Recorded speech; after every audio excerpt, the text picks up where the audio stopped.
Podcast. Journal Haïti Progrès. Persécution ou protection politique? Chaque fois que le président de la République déclare qu'il n'y aura pas de persécution politique durant son mandat, dans l'immédiat, un tel message doit probablement causer de la chair de poule aux promoteurs de la démocratie en Haïti, voire dans toute la région. En fait, dans un pays où la politique est trop souvent marquée par les violentes persécutions des partis au pouvoir contre leurs opposants, une telle promesse mérite des applaudissements d'encouragement.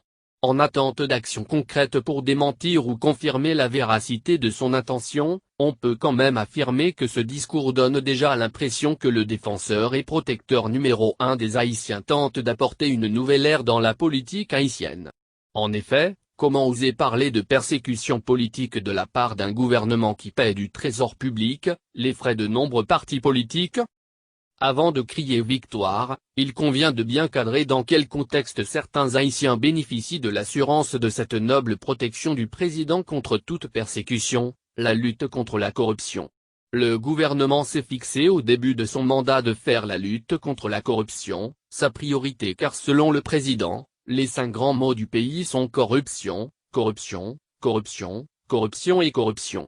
Un an après, les résultats sont si maigres, au lieu de sonner les trompettes pour annoncer une victoire, le président annonce la capitulation. Aujourd'hui, la lutte contre la corruption n'est point à l'ordre du jour.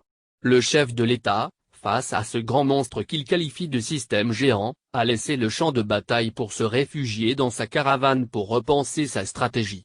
Le 7 février 2018, il annonce son nouveau plan. Maintenant, il n'est plus question de lutte mais de prévention de la corruption. Imaginez-vous, si un jour le directeur général de la police nationale décidait de ne plus combattre le crime et s'orientait uniquement vers la prévention, quel serait le message lancé aux bandits, voleurs, kidnappeurs et assassins? Quel serait-il, si la police déclarait officiellement qu'elle n'est pas capable de les empêcher de commettre un crime et qu'ils n'auront plus à s'inquiéter d'aucune poursuite? Ou pire encore, que ferions-nous si les médecins abandonnaient la lutte contre les maladies et ne feraient plus que de la prévention contre des maladies que l'on pourrait éventuellement contracter? On les traiterait de monstres quand le taux croissant de décès de toutes les personnes déjà victimes de la maladie deviendrait inquiétant. Quand le président fait savoir qu'il ne peut pas utiliser la lutte contre la corruption à des fins de publicité et de persécution politique, il faudrait lui demander dans quel monde ou dans quel autre pays à part Haïti, la poursuite d'un voleur, d'un corrompu ou d'un corrupteur, qu'il soit à cravate ou pas, est synonyme de persécution politique. Il semble que le seul espoir de vaincre ce cancer qui rend notre nation moribonde, soit dans la prévention uniquement. Au stade avancé que le pays se trouve avec ce fléau, il semblerait que c'est impossible de combattre la corruption efficacement. On reconnaît les défis et les dangers réels dans une bataille contre un système bourré de corrompus et de corrupteurs.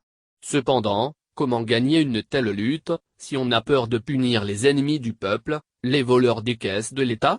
Si la corruption représentait les 5 uniques problèmes du président Jovenel Moïse, la protection officielle des personnes et entités accusées de corruption marque la capitulation de l'État dans ce domaine.